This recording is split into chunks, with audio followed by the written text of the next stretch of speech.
സന്തോഷകരമായ ഒരു മുഹൂർത്തമാണ് ഇപ്പം നടക്കുന്നത്. വുമൺ എംപവർമെന്റ്, രാജ്യത്തിന്റെ വളർച്ച, അത് സ്ത്രീകൾ കൂടി വളരണം. സ്ത്രീകളാണ് ഒരു കുടുംബത്തിന്റെ വളർച്ച. എഡ്യൂക്കേഷനാണ് ഇതിന്റെ ഏറ്റവും പിൻപിൽ വേണ്ടത്. എഡ്യൂക്കേഷൻ ഉണ്ടെങ്കിൽ എല്ലാം നമുക്ക് നേടാൻ പറ്റും. ഇത് ഉദ്ദേശിച്ചുകൊണ്ട് മലബാർ സ്കോളർഷിപ്പിന്റെ ഇനോഗ്രലാണ് ഇവിടെ നടക്കുന്നത്.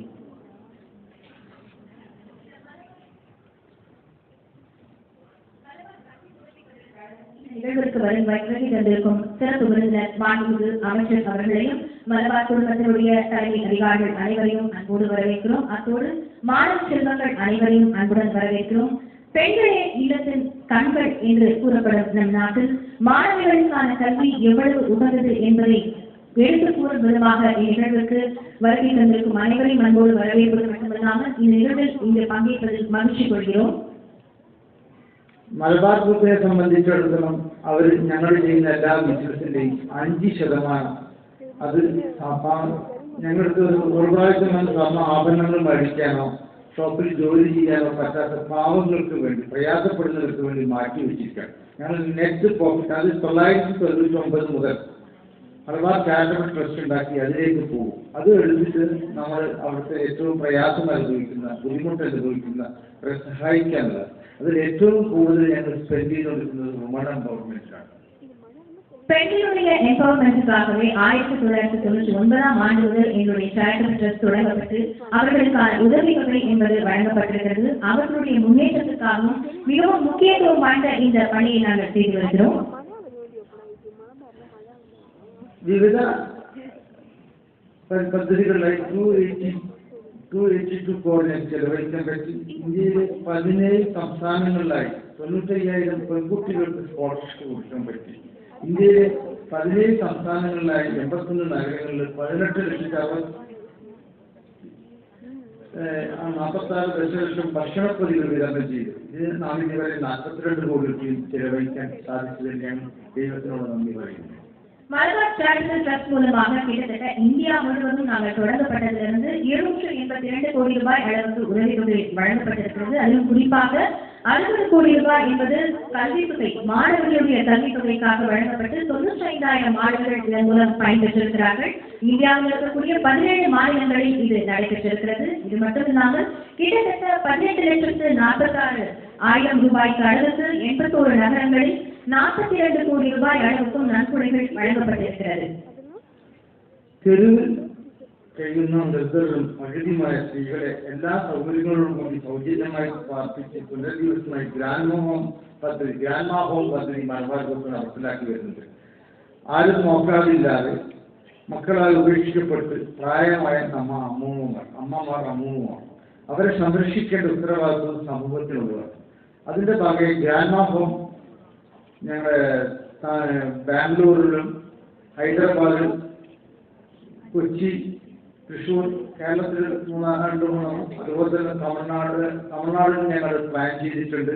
കൽക്കത്ത, മുംബൈ, ഡൽഹി എല്ലാ പ്രധാനപ്പെട്ട നഗരങ്ങളിലും ഉപേക്ഷിക്കപ്പെട്ട ഒരുപാട് സ്ത്രീകൾ അവർ വളരെയധികം പ്രയാസപ്പെടുകയാണ്, പ്രായമേറിയാണ്. അവരെ ഗ്രാൻഡ് ഹോമുകൾ ഉണ്ടാക്കി അവർക്ക് വേണ്ടുന്ന എല്ലാ സൗകര്യങ്ങളും, എഡ്യൂക്കേഷൻ, ഫിസിക്കൽ ഹെൽത്തിന്റെ മെഡിസിൻ, അവർ സപ്പോർട്ടിംഗ് ഫുഡ് എല്ലാം കൊടുത്തുകൊണ്ട് ഗ്രാൻഡ് ഹോമിൽ കൂടി സംരക്ഷിക്കുന്നത് തമിഴ് എന്ന സംഘടനയായിട്ട് സഹകരിച്ചാണ് ഞങ്ങൾക്ക് വരുന്നത്. തമിഴ്നാട് ഞങ്ങൾക്ക് പ്ലാൻ ചെയ്തുകൊണ്ടിരിക്കുന്ന ഒരു ലാൻഡ് ഏകദേശം 2 ഏക്കർ ലാൻഡ് ഓഫർ കിട്ടിയിട്ടുണ്ട്. கவனிக்க யாரும் இல்லாத கைவிடப்பட்ட பெண்கள் மற்றும் முதியோர்களுக்காக பெங்களூர், ஹைதராபாத், கொச்சி, திருச்சூர் உள்ளிட்ட பல்வேறு நகரங்களில், முக்கியமான நகரங்களில் கிராண்ட் ஹோம் அமைக்கப்பட்டு இந்த சேரிட்டபிள் ட்ரஸ்ட் மூலமாக நடத்தப்பட்டு வருகிறது. அங்கு அவர்களுக்கு அனைத்து உதவிகளும், கல்வி உள்ளிட்ட மருத்துவ உதவிகளும் வழங்கப்பட்டு வருகிறது. ചെന്നൈ പാങ്ങൂർ എന്ന സ്ഥലത്താണ് ഞങ്ങൾ സ്ഥലം നോക്കിയിട്ടുണ്ട്. ETA ഗ്രൂപ്പായിട്ട് സഹകരിച്ചുകൊണ്ട് ETA ഗ്രൂപ്പ് 2 ഏക്കർ സ്ഥലം തരാമെന്ന് വാഗ്ദാനം ചെയ്തിട്ടുണ്ട്. അത് ഡോക്യുമെന്റേഷൻ നടന്നുകൊണ്ടിരിക്കുകയാണ്. தமிழ்நாட்டிலும் அதே போன்ற கிராம ஹோம் அமைப்பதற்காக நிலம் பார்க்கப்பட்டு அதுக்கான வேலைகளும் நடந்து வருகிறது. അതുപോലെ തന്നെ മൈക്രോ ലേണിംഗ് സെന്റർ, തീരെ സ്കൂൾ പോകാത്ത സ്ലമ്മുകളിൽ താമസിക്കുന്നവരുടെ മക്കൾ, ഇന്ന് എത്തിച്ചേരുന്ന അവർക്ക് വേണ്ടി മൈക്രോ ലേണിംഗ് സെന്റർ ഞങ്ങൾ 12 സംസ്ഥാനങ്ങളിലായി 581 മൈക്രോ ലേണിംഗ് സെന്റർ സ്ഥാപിച്ചു. 25,700-ലധികം കുട്ടികളെ ഇത്തരത്തിൽ പിന്തുണയ്ക്കുന്നു. ഇത് ഒരു വർഷത്തിനുള്ളിൽ സാധാരണ സ്കൂളിലേക്ക് ഓൺഗോയിങ് ആക്കും. തീരെ സ്കൂൾ പോകുന്ന കുട്ടികളെ burgers mafia, drugs mafia, sex mafia എന്നിവരുടെ എല്ലാ മാഫിയകളും ഇവരെ മിസ്യൂസ് ചെയ്യപ്പെടുകയാണ്. അവരൊരു ദിവസം പോലും സ്കൂളിൽ പോയിട്ടില്ല. ഇങ്ങനത്തെ ഒരുപാട് കുട്ടികൾ നിങ്ങൾ കൽക്കത്തയിലും ബോംബെയിലും ഡൽഹിയിലും നമുക്ക് കാണാൻ പറ്റും. അവർക്ക് ആധാർ കാർഡില്ല, അവർ യാതൊരു ഇതുമില്ല. അവരെ ഒരു മൈക്രോ ലേണിംഗ് സെന്റേഴ്സ് ഉണ്ടാക്കി ജാർഖണ്ഡ് ഗവൺമെന്റ് ജാർഖണ്ഡിൽ നടത്തുന്നത് പല ഗവൺമെന്റുകളായിട്ട് കഴിയുന്നു. തമിഴ്നാട് ഗവൺമെന്റ് സഹായിച്ചാൽ തീരെ സ്കൂൾ പോകുന്ന പിള്ളേരെ കണ്ടെത്തി ഏത് ക്ലാസ്സിലേക്കാണ് അവരുടെ വയസ്സ് 10 അല്ലെങ്കിൽ 15 ഏത് 15 വയസ്സ് വരെയുള്ള കുട്ടികളെ അവർക്ക് പറ്റിയ ക്ലാസ് വരെ പഠിപ്പിച്ചിട്ട് സ്കൂൾ ഓൺഗോയിങ് സ്കൂൾ റെഗുലർ സ്കൂളിലേക്ക് കൊണ്ടുപോകുക എന്നുള്ളതാണ് മൈക്രോ ലേണിംഗ് സെന്റർ കൊണ്ട് ഞങ്ങൾ ഉദ്ദേശിക്കുന്നത്. ஜார்க்கண்ட் போன்ற முக்கியமான மாநிலங்கள், அதுவும் குறிப்பாக இந்தியாவில் இருக்கக்கூடிய 12 மாநிலங்கள்ல மைக்ரோ லேர்னிங் சென்டர்ஸ் அமைக்கப்பட்டிருக்கிறது. மாணவர்களை தவறான பாதைகளுக்கு அழைத்து செல்பவர்களிடமிருந்தும் மாணவர்கள் இடைநிற்றலை தடுக்கும் வகையிலும் மாணவர்கள் பள்ளிக்கே செல்லாத மாணவர்களையும் அழைத்து அவர்களுக்கான கல்வி இந்த மைக்ரோ லேர்னிங் சென்டர்ஸ் மூலமாக வழங்கப்படுகிறது. கிட்டத்தட்ட 12 மாநிலங்களில் 581 மைக்ரோ லேர்னிங் சென்டர்ஸ் அமைக்கப்பட்டிருக்கிறது. கிட்டத்தட்ட 25,800 மாணவர்களையும் 9,000 பள்ளிக்கே செல்லாத மாணவர்களையும் இந்த மைக்ரோ லேர்னிங் சென்டர்ஸ் மூலமாக கல்வி என்பது வழங்கப்பட்டு வருகிறது. തീരെ വീടില്ലാത്തവർക്ക് വീട് സഹായിക്കാൻ വേണ്ടിക്കൊണ്ട് 23,000 ഭവന രംഗത്ത് നാളിതുവരെയായിട്ട് ഞങ്ങൾക്ക് ഭാഗ്യം വഴി ഞങ്ങൾ മാത്രമല്ല അവരടുത്തുള്ള ഫണ്ട്, ഗവൺമെന്റ് ഫണ്ട്, ഞങ്ങളുടെ സഹായം യോജിച്ചുകൊണ്ട് നാട്ടുകാരെ സപ്പോർട്ടിംഗ് കമ്മിറ്റി, വീട് നിർമ്മാണ കമ്മിറ്റികൾ അവർക്ക് ഉണ്ടാക്കിക്കൊണ്ട് അതിൽ കൂടി ഞാൻ 23,000 ആളുകൾക്ക് വീടുണ്ടാക്കി കൊടുക്കാൻ സാധിച്ചതിൽ അതിൽ അതിയായ സന്തോഷമുണ്ട്. வீடற்றவர்களை கண்டு அவர்களுக்காக அரசின் உதவியோடு அவர்களுக்கு வீடு கட்டித் தரும் பொருட்டு 77 கோடி ரூபாய் செலவு செய்து அவர்களுக்காக உதவியும் வழங்கப்பட்டு வருகிறது. കൂടാതെ മൊബൈൽ മെഡിക്കൽ ക്ലിനിക്ക്, പെൺകുട്ടികളുടെ വിവാഹ സഹായം തുടങ്ങിയ ഒരുപാട് കാര്യങ്ങൾ സമൂഹത്തിൽ പ്രയാസവും ബുദ്ധിമുട്ടും അനുഭവിക്കുന്നവർക്ക് വേണ്ടി ഞങ്ങളുടെ ലാഭത്തിന്റെ 5% എവിടുന്നാണോ ലാഭം ഉണ്ടാക്കുന്നത്, ഏത് ഷോറൂമിൽ നിന്നാണോ ലാഭം ഉണ്ടാക്കുന്നത് ആ ഷോറൂമിന്റെ പരിസരത്തുണ്ടായത് ആ ഷോറൂമിന്റെ സ്റ്റാഫിന്റെ ഉത്തരവാദിത്തമാണ് ഒരു നയാ പൈസ പോലും ചോർന്നു പോകാതെ മിസ്യൂസ് ചെയ്യപ്പെടാതെ അത് അർഹപ്പെട്ടെടുത്ത് കിട്ടുക എന്നുള്ളത്. അതിന് വേണ്ടിക്കൊണ്ട് ഓരോ ഷോറൂമിനകത്തും ചാരിറ്റബിൾ കമ്പനി ഉണ്ടാക്കിയിട്ടുണ്ട്. എല്ലാ സ്റ്റാഫും ഇയർലി 2 ദിവസം വർക്ക് ചെയ്യണം. ഒരു ദിവസം ശമ്പളം കമ്പനി കൊടുക്കും, ഒരു ദിവസം സാലറി അവർ കഴിക്കണം. ഇതാണ് കമ്പനിയെ റൂൾ വെച്ചിട്ടുണ്ട്. എല്ലാവരെയും കൂടെ പിടിച്ചുകൊണ്ട്, അതുപോലെ ഞങ്ങൾ കസ്റ്റമേഴ്സ് ഒരുപാട് ഞങ്ങൾ സഹായിക്കുന്നുണ്ട്, ഞങ്ങൾ വെൻഡേഴ്സ് ഞങ്ങൾ സഹായിക്കുന്നുണ്ട്. എല്ലാവരെയും കൂടെ പിടിച്ചുകൊണ്ട് നമുക്ക് ചെയ്യാൻ പറ്റുന്നത് സമൂഹത്തിൽ ചെയ്യുക എന്നുള്ളതാണ് ഞങ്ങളുടെ ഉത്തരവാദിത്വം. இந்த மலபார் சேரிட்டபிள் ட்ரஸ்ட் மூலமாக ஒவ்வொரு ஊழியரும் ஒவ்வொரு வெண்டர்ஸும் எங்களுக்கு உதவி செய்து வரும் விதமாக அனைத்து நல்லுதவிகளையும் நாங்கள் செய்து வருகிறோம். அந்த வகையில் கிட்டத்தட்ட 4,500 கிராமங்கள்ல 5 லட்சம் மக்களை சந்திக்கும் வகையில் நடமாடும் மெடிக்கல் உதவி என்பது வழங்கப்பட்டு வருகிறது. அது மட்டும் இல்லாமல் பெண்களுக்கான திருமண உதவித்தொகை என்பதும் வழங்கப்பட்டு 4,771 பெண்களுக்கு கிட்டத்தட்ட 14 கோடி அளவுக்கு உதவி என்பதும் வழங்கப்பட்டிருக்கிறது. ഇതൊക്കെ ഞങ്ങളുടെ ഉത്തരവാദിത്തമാണ്, റെസ്പോൺസിബിൾ ആണ്. ഞങ്ങൾ റെസ്പോൺസിബിൾ തൊഴിലർ എന്ന നിലയ്ക്ക് ഞങ്ങളുടെ എല്ലാ സോഴ്സിങ്ങും എവിടെ നിന്നാണോ മൈൻഡ് ചെയ്യുന്നത് അവിടെ നിന്ന് കറക്റ്റ് സോഴ്സിങ് ചെയ്തിട്ടാണ് റെസ്പോൺസിബിൾ തൊഴിലർ എന്ന നിലയ്ക്ക് ഞാൻ ജ്വല്ലറി വാങ്ങുന്നത്. ഒരിക്കലും ഒരു ഇല്ലീഗലോ ഒരു അൺഎത്തിക്കലോ സ്മഗ്ലിങ്ങോ അതുപോലെ എല്ലാ ബില്ലില്ലാതെ ഒരു ബിസിനസ് ചെയ്തില്ല. ഏത് രാജ്യത്ത് പോയാലും ആ രാജ്യത്തിന്റെ നിയമം പൂർണ്ണമായും പാലിക്കുക എന്നുള്ളത് ഞങ്ങളുടെ ഉത്തരവാദിത്തമാണ്.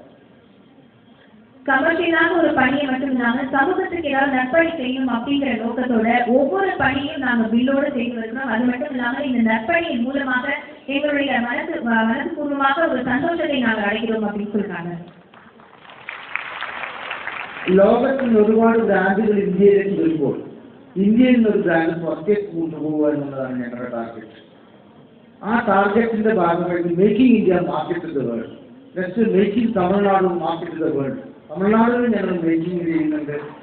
എല്ലാവർക്കും ജോലി ഉണ്ടാവും. ഇന്ത്യയിലെ യൂത്ത് ക്വാളിഫൈഡ് മാൻ പവർ ഏറ്റവും കൂടുതലുള്ള ഒരു രാജ്യമാണ് ഇന്ത്യ. ലോകത്തിൽ ഇന്ത്യന്റെ പവർ എന്ന് പറയുന്നത് ക്വാളിഫൈഡ് യൂത്ത് മാൻ പവർ. ആ യൂത്ത് മാൻ പവറിന് ജോലി കൊടുത്തുകൊണ്ട് വേൾഡിൽ എങ്ങനെ കൊണ്ടുപോകാം. വേൾഡിൽ ഇന്ന് 14 കൺട്രികളിലായി ഞങ്ങളുണ്ട്. എല്ലാ കൺട്രിയിലും എങ്ങനെ എത്താം. ഞങ്ങൾ കൈകാര്യം ചെയ്യുന്നത് സ്നേഹത്തിൽ നിന്നാണ്. உலக அளவில் இருக்கக்கூடிய மேக் இன் இந்தியா திட்டம் போலவே மேக் இன் தமிழ்நாடை உருவாக்க வேண்டும். அதுவும் திறமையுள்ள இளைஞர்களுக்கு வேலை வாய்ப்பு உருவாக்கி அவர்களை உலகம் முழுவதும் கொண்டு செல்ல வேண்டும் என்பது எங்கள் நோக்கமாக இருக்கிறது. ഞങ്ങളുടെ ഉത്തരവാദിത്വമായി കാണുകയാണ് ഞങ്ങളെ കൂടെ ചെയ്യാൻ പറ്റില്ല. ഞങ്ങൾ ഒരു സിംഗിൾ ഓണേഴ്സ് അല്ല, 4000ഓളം ഇൻവെസ്റ്റേഴ്സ്, ഇനിയും ഇൻവെസ്റ്റേഴ്സ് വർദ്ധിച്ചുകൊണ്ടിരിക്കും. എല്ലാ ജാതി മത സമൂഹത്തിലും എല്ലാ ഭാഷക്കാരും ഇൻവെസ്റ്റ്മെന്റാണ്. ഒരുപാട് നാട്ടുകാർക്ക് ഇൻവെസ്റ്റേഴ്സാണ്. അതുപോലെ തന്നെ ഞങ്ങളെ ജോലി ചെയ്യുന്ന ആൾക്കാർക്ക് 20% ഇൻവെസ്റ്റേഴ്സാണ്. ഒരു ജോയിന്റ് ബിസിനസ്സാണ് ഞങ്ങൾ. അത് വിജയിപ്പിക്കാനുള്ളത് 100% സത്യസന്ധത, ട്രസ്റ്റ് നിലനിർത്തിക്കൊണ്ട് customer life long free maintenance, buyback guarantee എല്ലാ രീതിയിലും പവിത്രമായത്, പരിശുദ്ധവും പവിത്രമായത് മാത്രം ചെയ്യുക. അതിൽ കൂടി മനസ്സമാധാനം നേടുക എന്നുള്ളതാണ് ഞങ്ങൾ ആഗ്രഹിക്കുന്നത്. இந்த நிறுவனமானது ஒரு ஓனர் அல்ல, கிட்டத்தட்ட பல மொழிகளை பேசக்கூடிய 4000க்கும் மேற்பட்ட இன்வெஸ்டர்கள் கொண்டதுதான் இந்த மலபார் நிறுவனம். இவர்கள் மூலமாக அனைத்து நற்பணிகளையும் நாங்கள் செய்ய காத்திருக்கிறோம். அது மட்டுமில்லாமல் எங்களுடைய சேரிட்டபிள் ட்ரஸ்ட் மூலமாக எல்லா நற்பணிகளும் தொடர்ந்து செய்வோம் என்ற உறுதியளிக்கக்கூடிய வகையில் நாங்கள் பணி செய்வோம். 25,000ഓളം കുടുംബാംഗങ്ങൾ, അതായത് മലബാർ ടീം മെമ്പേഴ്സ് ഞങ്ങളുടെ കൂടെ ഉണ്ട്. എല്ലാവരും ഒരേ മനസ്സോടെ ഒരേ രീതിയോടെയാണ് പ്രവർത്തിക്കുന്നത്. ഞങ്ങൾ വേൾഡ് നമ്പർ 1, അതാണ് ഞങ്ങളുടെ ടാർഗറ്റ്. ഇന്ത്യ നമ്പർ 1 അല്ല, വേൾഡ് നമ്പർ 1. ഗിഫ്റ്റ് ആർട്ടിക്കിളാണ്. സ്വർണ്ണ ആഭരണങ്ങളൊക്കെ ഗിഫ്റ്റിംഗാണ്. സ്നേഹത്തിൻ്റെയും ബഹുമാനത്തിൻ്റെയും ഭാഗമായിട്ട് വേണ്ടപ്പെട്ടവർക്കുള്ള ഗിഫ്റ്റാണ് ഗോൾഡ് ഓർണമെന്റ് ജമൽ ജ്വല്ലറി. ഇതിൽ വേൾഡ് നമ്പർ 1 എങ്ങനെ ആവാൻ പറ്റും? ഇതിൽ ട്രാൻസ്പെറൻസി എങ്ങനെ കൊണ്ടുവരാൻ പറ്റും? ട്രസ്റ്റ് എങ്ങനെ നിലനിർത്താൻ പറ്റും? Life long free maintenance, buyback guarantee കൊടുത്തുകൊണ്ട് കസ്റ്റമറെ ട്രസ്റ്റ് മേടിക്കാൻ, അതോടൊപ്പം ഞങ്ങൾക്ക് ഉത്തരവാദപ്പെട്ട ലാഭത്തിന്റെ 5% പാവപ്പെട്ടു.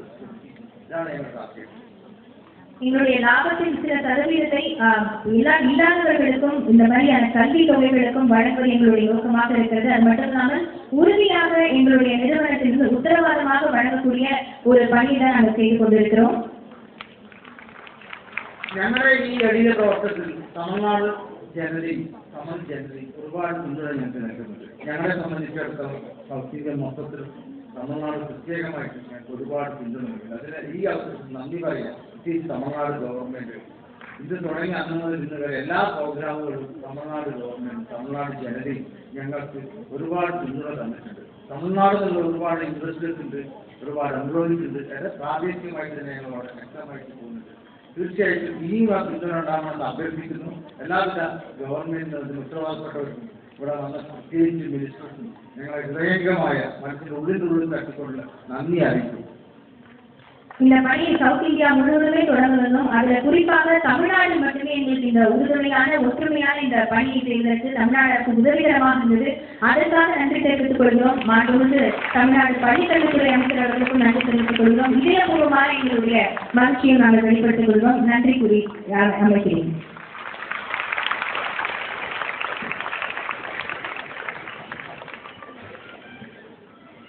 நன்றி அவர்களுக்கு.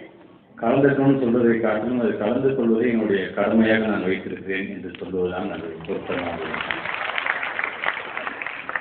இங்கே நம்முடைய அகமது சார் அவருடைய மொழியிலே இன்னைக்கு பேசி நமக்கான எல்லா விஷயத்தையும் இன்னைக்கு சொல்லியிருக்கிறார்.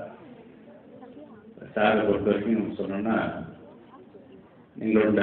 நீங்களோட சம்பவனைக்கும் பின்துணைக்கும் நன்றி. நீங்களுடைய முத்ரா பாக்கியம் பொது வித்தியாலயங்கள் தாரித்ததங்கே பதிவமில்லை, அபிமானத்தண்டே முத்திரை என்று.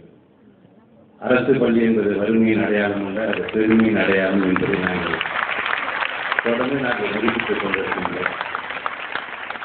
அதில் உங்களுடைய இந்த உதவி என்று வரும் பொழுது குறிப்பாக இங்கே காணொலி காட்சியெல்லாம் பார்க்கணும். ஹங்கர் ஃப்ரீ வேர்ல்டு தெருவோரமாக இருக்கின்ற நம்முடைய மக்கள் சாப்பாடுக்கே கஷ்டப்பட்டா அவங்களை தேடி கொண்டு போய் அவங்களுக்கான உதவி செய்யுங்க நீங்கள். அது மட்டும் இல்லாமல் மைக்ரோ லெவலில் அந்த லேர்னிங் சென்டர்ஸ் கொண்டு போகிறீங்க. நீங்கள் எப்படி நம்முடைய மாண்பு தமிழ்நாட்டு முதலமைச்சர் இல்லம் தேடி கல்வி அப்படிங்கிறது ஒவ்வொரு வீட்டுக்கும் கொண்டு போகிறாரோ அந்த மாதிரியான பணியை இன்னைக்கு நீங்கள் செஞ்சுருக்கீங்க. குறிப்பாக இந்த education, empowering education and empowering womanhood என்கின்ற வகையில் மாணவர்களுக்கான, குறிப்பாக மாணவிகளுக்கான அந்த கல்வி தரத்தை நாம் உயர்த்த வேண்டும் என்று ஆசைப்படுகிறேன்.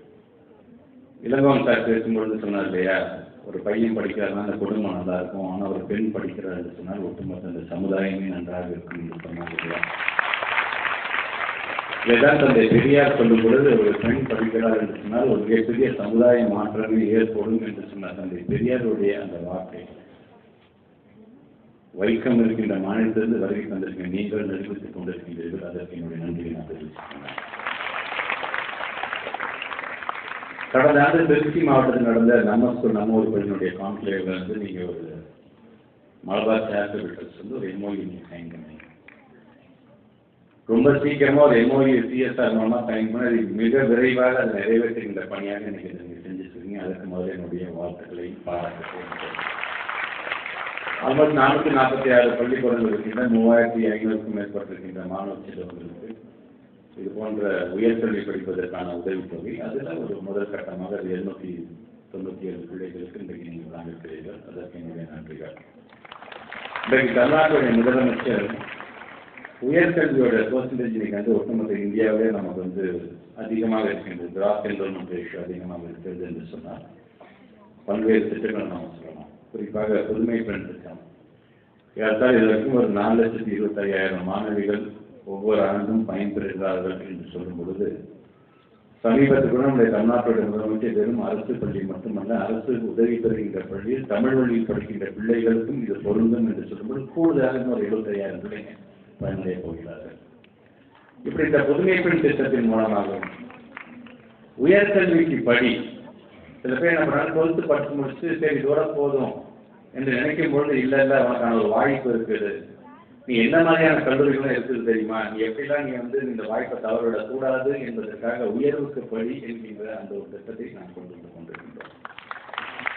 இது மட்டும்தான் செய்யணும் சொன்னால் கல்லூரி கனவு திட்டம், கல்லூரி கள ஆய்வு, களத்திற்கு நேரடியாக கல்லூரி களத்திற்கு நேரடியாக சென்று பார்க்கக்கூடாது. 11ஆம் வகுப்பு படிக்கக்கூடிய மாணவ செல்வங்களை அந்தந்த மாவட்டத்தில் இருக்கின்ற கல்லூரிகளுக்கு நேரடியாக அழைத்து கொண்டு போய், இதுதான் கல்லூரி, ஒரு கல்லூரி வளாகம் என்று சொன்னால் இது இப்படிதான் இருக்கும். அந்த கல்லூரி நமக்கு தேவையானது என்ன, அங்கே இருக்கின்ற ஒரு பிளே கிரவுண்ட் எப்படி இருக்கு, ஸ்கூல்ல எப்படி இருக்கு, இங்கே எப்படி இருக்கு பாருங்க. பள்ளிக்கூடத்தில் இருக்கின்ற அங்கே இருக்கின்ற வகுப்பறை எப்படி இருக்கின்றது, கல்லூரியில் இருக்கின்ற வகுப்பறை எப்படி இருக்கின்றது. அங்கே நீங்க டீச்சர் கூப்பிட போறீங்க, இங்கே நீங்க ஒரு ப்ரொஃபஸர் கூப்பிட போறீங்க. ஒவ்வொருக்கும் தனி ஹெச்ஓடி ரூம்ஸ் இருக்கும். ஸ்கூல்ல இருக்கின்ற ஆய்வகங்கள் எப்படி இருக்குது, கல்லூரியில் இருக்கின்ற ஆய்வகங்கள் எப்படி இருக்கின்றது. ஸோ இந்த ஃபெசிலிட்டிஸ் அங்கெல்லாம் அதை பற்றியெல்லாம் எடுத்து சொல்லிக்கிறது தான் 11ஆம் வகுப்புல இந்த பிள்ளைங்களை வந்து ஒரு ஃபீல்டு விசிட் மாதிரி ஒவ்வொரு கல்லூரிக்கும் நாம் அழைச்சிட்டு போகணும். இது எதற்காக சொன்னால் அந்த பிள்ளைகள் அங்கே போகும்பொழுது 12ஆம் வகுப்பு முடிச்சதுக்கு அப்புறமேட்டு ஏதாச்சும் ஒரு சர்டிஃபிகேட் கோர்ஸ், ஒரு 1 இயர் கோர்ஸ், ஒரு 6 மாதம் கோர்ஸ் முடிச்சுட்டு ஏதாச்சும் ஒரு சம்பளத்தில் வேலைக்கு சேர்ந்துறாங்க என்று நினைத்து விடாதீர்கள். உங்களுக்காக இது போன்ற பல கல்லூரிகள் இருக்குன்னு அந்த கலை ஆய்வு, அந்த கலை விசிட்டை முடிச்சுட்டு அந்த பிள்ளைங்க உள்ள வரும்போது நான் 12th முடிச்சு எப்படியாச்சும் இந்த தொழில் நான் சேர்ந்தே ஆகணும்ப்பா அப்படிங்கிற ஒரு எண்ணத்தை விதைக்கிறோம் பார்த்தீங்களா, அந்த மாதிரியான இதெல்லாம் நாங்கள் செய்யும்போது நீங்கள் அரசாங்கம் சார்ந்து நீங்கள் பல்வேறு திட்டத்தை நீங்கள் வந்து தமிழ்நாடு முதலமைச்சர் கொண்டு வருகின்ற பொழுது இது போன்ற சிஎஸ்ஆர் ஆக்டிவிட்டி மூலமாகவும், அது மலபார் கோல்டு சொல்லும்பொழுது அவர்களுக்கான கஸ்டமரே பார்த்தீங்கன்னா பெண்கள் தான் அதிகம். அப்படி இருக்கின்ற அந்த கஸ்டமர்ஸை மனசு வச்சு அந்த பெண்களுக்கான கல்வியை நான் வழங்க வேண்டும் என்று நினைக்கிறீங்க பார்த்தீங்களா, அதுக்கே சல்யூட் ஹேட்ஸ் ஆஃப் யூ. அப்படி இன்றைக்கு இதை செய்து கொண்டிருக்கின்ற நீங்கள் கற்பும் பாடம் கற்றுக்கிறோம் பார்த்தீங்களா, கற்பது என்பதே பெண்களுக்கான ஆபரணம் என்று சொன்னது நம்முடைய பாரதிதாசன். அவரும் அது இப்படி என்னுடைய பெண் பிள்ளைகள் அடுத்த கட்டத்துக்கு செல்ல வேண்டும், உயர்வுக்கு செல்ல வேண்டும் என்கின்ற அந்த வகை அதே போன்று சொன்னால் எம்ப்ளாய்மெண்ட் லெவலே நான் அடுத்து நான் கொண்டு வரதுக்கான அடுத்த முயற்சி நான் ஏற்படுத்தணும் உள்ளபடியே எனக்கு அவ்வளோ மகிழ்ச்சியாக இருக்குது. அது எல்லாமே 1 கோடி தான் தேர்ந்தெடுக்க வேண்டும் என்கின்ற வகையில் தான் எல்லாமே அரசாங்கம் செய்யுமா என்று சொன்னால் அரசாங்கம் செய்யும். அரசாங்கம் செய்கின்ற அதே வேளையில் இந்த சொசைட்டிக்கு நான் என்ன கற்றுக்கிட்டேன், இந்த சொசைட்டி எனக்கு என்ன கொடுத்துருக்கு, அந்த சொசைட்டி நான் திருச்சி செலுத்த வேண்டும் என்கிற எண்ணம் இருக்கு பார்த்தீங்கன்னா அது எல்லாத்துக்கும் வந்துடாது. அது உங்களுக்கு வந்திருக்கின்றது. அப்படியே சிஎஸ்ஆர் ஆக்டிவிட்டி நம்ம ஸ்கூல் நம்ம ஒரு பள்ளி என்பதை 2022 டிசம்பர் மாதம் நம்முடைய மாண்பு தமிழ்நாட்டு முதலமைச்சர் ஆரம்பிக்கும் போது என்ன பண்ணா தெரியுமா, எங்களுக்கே தெரியாது. அந்த மேடையில் வந்ததுக்கு பிறகு இது போல நாங்கள் ஆரம்பிக்க போகிறோம், கம்பெனிஸ்லாம் நிறைய பேர் கான்ட்ரிபியூட் பண்ணுறது ரெடியாக இருக்கிறார்கள் என்று சொல்லும்பொழுது, அப்படியே அது நல்ல திட்டம் தான். முதல்ல என்னுடைய சொந்த பணமாக இந்த 5 லட்ச ரூபாய் நான் தரேன், அதுலேருந்து இந்த பணியை நீங்கள் தொடர்ந்து கொடுத்தவர் நான் தமிழ்நாட்டுடைய முதலமைச்சர். இந்த டிரான்ஸ்பரன்ஸ் இல்லை, நான் இவங்களை நம்பி இந்த அரசாங்கத்தை நம்பி இந்த எஜுகேஷன் டிபார்ட்மெண்ட் நம்பி நான் ஒரு சிஎஸ்ஆர் ஆக்டிவிட்டி பண்ணுறேன். நான் கொடுக்குற பணம் உள்ளபடியே அவங்க சரியான முறையாக வந்து யூட்டிலைஸ் பண்ணாங்க, சரியான முறையை பயன்படுத்துகிறாங்களா, இல்லை நான் கொடுத்தது வந்து இவங்க வேலையை டைவர்ட் பண்ணிடுறாங்களா என்கின்ற எண்ணம் யாருக்கும் வந்துவிடக்கூடாது என்பதற்காகத்தான் ஒரு டிரான்ஸ்பரன்சி இருக்க வேண்டும் என்று இன்னைக்கு தனியாக ஒரு போர்ட்டலை நம்ம எண்ணத்தை நோக்கிக்காக நம்ம ஆரம்பிச்சு வச்சிருக்கோம். அந்த போர்ட்டல் நம்ம ஆரம்பிச்சு வச்சதுக்கு பிறகு நல்லா நினச்சிப்பாங்க, 2022 டிசம்பர் மாதம் ஆரம்பிக்கப்பட்டது. கடந்த டிசம்பர் மாதம் 2024 டிசம்பர் மாதம் வரைக்கும் வந்த தொகையோட அளவு என்று பார்த்தா அது 500 கோடியை தாண்டி இருக்கின்றது. 500 கோடியை தாண்டி என்று இந்த ஜனவரி மாதம் திருச்சி மாவட்டத்தை மட்டும் கிட்டத்தட்ட 140 கோடி என்று வந்து கிட்டத்தட்ட இதுவரைக்கும் 650 கோடியை தாண்டி செல்கிறது என்று சொன்னால் தமிழ்நாட்டு முதலமைச்சர் மீது வைத்திருக்கின்ற நம்பிக்கை, இந்த அரசாங்கத்தின் மீது வைத்திருக்கின்ற நம்பிக்கை, எங்களுடைய பள்ளிக்கல்வித்துறை மீது வைத்திருக்கின்ற நம்பிக்கையின் காரணமாகத்தான் இந்த இத்தனை கோடி ரூபாய் வந்திருக்கின்றது. இது என்னால் பணம் இருந்தால் மட்டும்தான் இந்த சிஎஸ்ஆர் பண்ணணும், ஏன்னா பணம் இல்லை சார். ஆனால் நான் படித்த பள்ளி ஏதாச்சும் பண்ணி நான் இந்த உயர்ந்த இடத்திற்கு இருக்கிறேன் என்று சொன்னால், ஓரளவுக்கு எனக்கு நான் வசதியாக இருக்கிறேன் என்று சொன்னால், எனக்கான ஏணி படிகள் என்பது நான் படித்த பள்ளிக்கூடங்கள் என்னுடைய ஆசிரியர் பெருமக்கள் அதற்கு ஏதாச்சும் தெரிஞ்சு தரணும். பணமாகத்தான் தரணுமா? இல்லை, பணமாக கூட சொல்லணும். நீங்கள் ஏதாச்சும் பாடம் நடத்தணும்னு ஆசைப்படுறீங்களா? இல்லை நீங்கள் வெளிநாட்டில் பணியாற்றிட்டு இருக்கீங்க, மற்ற அதர் ஸ்டேட்டில் பணியாற்றி ஏதாவது டெக்னாலஜி விஷயம் நீங்கள் சொல்லித் தரணும்னு ஆசைப்படுறீங்களா? அது நான் சொல்லித் தரதுக்கு என் டைம் நான் ஸ்பெண்ட் பண்ணுறேன் சார். வாரத்தில் நான் உழைக்கிற உழைப்புக்கு தகுந்தாலும் என் வாரத்தை என்ன ஒரு 4 மணி நேரம் என்னால் ஒதுக்க முடியும்னு சொல்லும்போது வாழ்க்கை பாடத்தை எடுத்து சொல்லிட்டாங்க. இன்னைக்கு ஏதாவது தமிழ்நாடு 22,931 எலிமெண்ட்ரி ஸ்கூலுக்கு ஸ்மார்ட் போர்டு நம்ம கொண்டு வந்துட்டோம் என்று சொன்னால் அந்த கண்டென்ட் ரிலேட்டடாக கொடுங்க, நாங்கள் எடுத்துக்கிறோம். இல்லை சார் என்ன ஒரு 500 ரூபா தான் கொடுக்குற, பரவாயில்ல 500 ரூபா தான் கொடுங்க சார். இந்த ஸ்கூலுக்கு என்ன ஒரு 10 புத்தகம் தான் சார் கொடுக்கணும், பரவாயில்ல 10 புத்தகத்தை கொடுங்க. ஒரே ஒரு பென்சில் தான் சார் தருவேன், பரவாயில்ல ஒரே ஒரு ரப்பர் தான் சார் பரவாயில்ல கொடுங்க என்று எல்லாரையும் சமமாக பார்க்கக்கூடியவர்களாக 100 கோடி கொடுத்தாலும் அவருக்கு அதே மதிப்பு தான், ஒரே ஒரு ரப்பர் கொடுத்தாலும் அதே மதிப்பு தான் என்ற வகையில் இன்றைக்கு இந்த சிஎஸ்ஆர் நான் கொண்டு போகிறேன் என்று சொன்னால் வருகைக்கு இருக்கின்ற மாணவ செல்வங்கள் நீங்கள் ஒன்றே ஒன்று தான் நினைக்கணும். இங்கே இத்தனை ஆளுமைகள் ஒவ்வொருத்தரும் இங்கே மலபார் மட்டுமே இது போன்ற இன்னும் பல மலபார்கள் இருந்து கொண்டிருக்கிறார்கள். இத்தனை ஆளுமைகள் நமக்கான ஒரு எஜுகேஷன் இன்வெஸ்ட் பண்ணுறாங்க அப்படின்னு சொன்னால், நமக்காக இந்த கான்ட்ரிபியூஷன் தானே என்று சொன்னாங்கன்னா அவங்க பாட்டு அவங்க வேலையை பார்க்கணும், ப்ராஃபிட் அண்ட் லாஸை பார்த்துட்டு அவங்க பாட்டு அடுத்த கருத்து வளர்ந்துட்டே போயிருந்துருக்கலாம். ஆனால் அதெல்லாம் கடந்து நாங்கள் ஏற்கனவே சொல்லணும், இந்த சொசைட்டியில் ஏதாவது செய்ய வேண்டும் என்று ஆசைப்படும் பொழுது நீங்கள் அதை திருப்பி செலுத்த வேண்டிய ஒன்றே ஒன்று தான், நல்லா படிங்க. நல்லா படித்து உங்களுடைய பெற்றவங்க நல்லா பார்த்துக்கணும். போதும் நீங்கள் சம்பாதிச்சு உங்கள் ஆசிரியர் நீங்கள் கொடுக்க போகிறதில்ல, மலபார் நீங்கள் திருப்பி தர போகிறதில்ல. ஆனால் உங்களுடைய பெற்றவங்களை நல்லா பார்த்துக்கணும். ஏன்னா இவ்வளோ கஷ்டப்பட்டு அவங்க படிக்கும் போது அந்த மாதிரி மலபாராக இருந்திருக்க வாய்ப்பே கிடையாது. அன்னைக்கு படிக்கும் போதுன்றபோதுலாம் ஒரு மிகப்பெரிய ஒரு ஃபெசிலிட்டி இல்லாத ஒரு வசதி வாய்ப்பு இல்லாமல் தான் படிச்சிருப்பாங்க. ஏதோ தட்டி படிச்சு நீங்கள் சரி நான் தான் தெரியும் என் பிள்ளைங்க நல்லா ஆகணும்னு ஆசைப்படுறாங்க. பார்த்தீங்கன்னா இந்த மனசு உள் வாங்கி கொண்டு வருங்காலத்தில் 10th எழுதக்கூடிய பிள்ளைகளாக இருந்தாலும் சரி, 12th எழுதுகிற பிள்ளைகளாக இருந்தாலும் உங்களுடைய வாழ்க்கையில் வரக்கூடிய மிகப்பெரிய ஒரு வாய்ப்பு, 2 வாய்ப்புகள். 10th நல்லா படித்து நல்லா மார்க் எடுத்து 11th நல்லா குரூப்புக்கு போயிருந்தார், 12th நல்லா படித்து டெடிக்கேட்டடாக படித்து. ஏன்னா ஒட்டுமொத்த லைஃப்பில் நீங்கள் 70 வயசு 80 வயசு 90 வயசு வாழணும்னு ஆசைப்படுறாங்க. ஆனால் ஒட்டுமொத்த லைஃப்பில் நீங்கள் எடுக்க மிகப்பெரிய சான்ஸ் அந்த 12th டெடிக்கேட்டடாக படிங்க. 1 வருஷம் நல்ல கல்லூரி போய் ஜாயின் பண்ணிடுங்க. நல்ல கல்லூரி நீங்கள் ஜாயின் பண்ணிட்டீங்க அப்படின்னா உங்களுக்கான வேலை வாய்ப்பை இந்த கேம்பஸ் இன்ஸ்டியூட்டில் நீங்கள் எடுத்துகிட்டு வருவீங்க. நான் எம்சிஏ படிக்கும்போது அந்த Y2K ப்ராப்ளம் வந்து 2 வருஷம் நான் வந்து அவ்வளோ அலைஞ்சிருக்கேன் வேலைக்காக.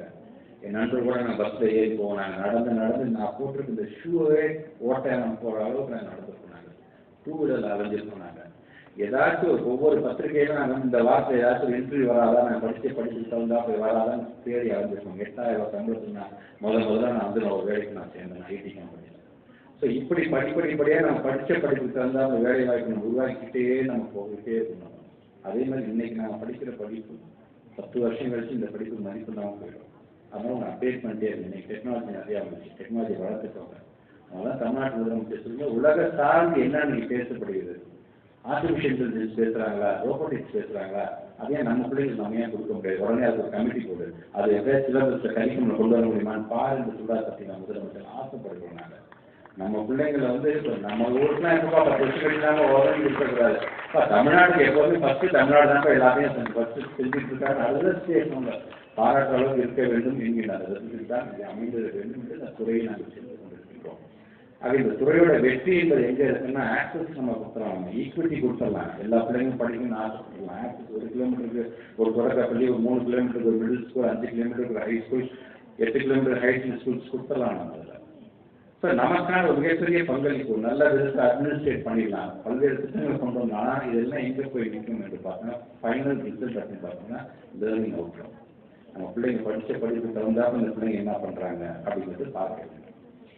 இன்னைக்கு எவ்வளோ பேர் ரிப்போர்ட் சொல்கிறாங்க, இந்த ரிப்போர்ட் வந்துருச்சு, அந்த ரிப்போர்ட் வந்து ஐயோ பள்ளிக்கல்விக்குறாங்க, அதெல்லாம் பாதாளத்தில் போயிடுச்சு, 4 ஆளுக்கு ரிப்போர்ட் சொல்கிறாங்க.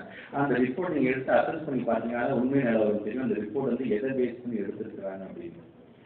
இதெல்லாம் ஒதுக்கி வச்சிருங்க. 4 ஆள் பண்ணாங்க, அவங்க என்ன பண்றது? நம்ம பிள்ளைங்க நாமளே நம்ம அசஸ் பண்ணணும். நம்மளுடைய பெற்றவங்க சொல்லட்டும், நம்முடைய ஆசிரியர் பெருமக்கள் சொல்லணும். இன்னைக்கு ரிப்போர்ட்டை நாம் அதை பேஸ் பண்ணி நம்ம கொண்டு போயிட்டு இருந்தாங்க. ஸோ இன்னைக்கு அதை செலுத்தும் பொழுது நான் உங்களோட வைக்கின்ற மிகப்பெரிய வேண்டுகோள் ஒன்றே ஒன்று தான், நல்லா படிங்க. தமிழ்நாடு முதலமைச்சர் சொன்னது படிங்க படிங்க படிங்க. படிப்புக்கு எது தடையாக இருந்தாலும் அதை நான் பார்த்துக் கொள்கிறேன் என்று தமிழ்நாடு முதலமைச்சர் சொல்லும் பொழுது அதை உணர்ந்து படிக்கக்கூடிய பிள்ளைகளாக நீங்கள் ஒவ்வொருவரும் இருக்க வேண்டும் என்கின்ற அந்த ஆசை தான் இன்றைக்கு நம்முடைய மலபார் நீங்கள் அவங்களுக்கான கான்ட்ரிபியூஷன் அவங்க செஞ்சுட்டாங்க, எங்களுக்கான கான்ட்ரிபியூஷன் நாங்கள் செய்கிறோம். அவங்களுடைய கான்ட்ரிபியூஷன் அப்படிங்கிறது டெடிக்கேட்டடாக படிங்க.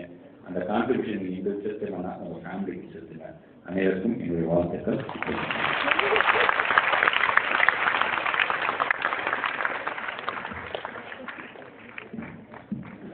பெண்கல்வியின் முக்கியத்துவம், அதற்கான தமிழக அரசின் செயல்பாடுகள் குறித்து மிகவும் தெளிவாக எடுத்துரைத்து தலைமை உரையாற்றிய மாண்புமிகு பள்ளிக்கல்வித்துறை அமைச்சர் அவர்களுக்கு மனமார்ந்த நன்றிகள்.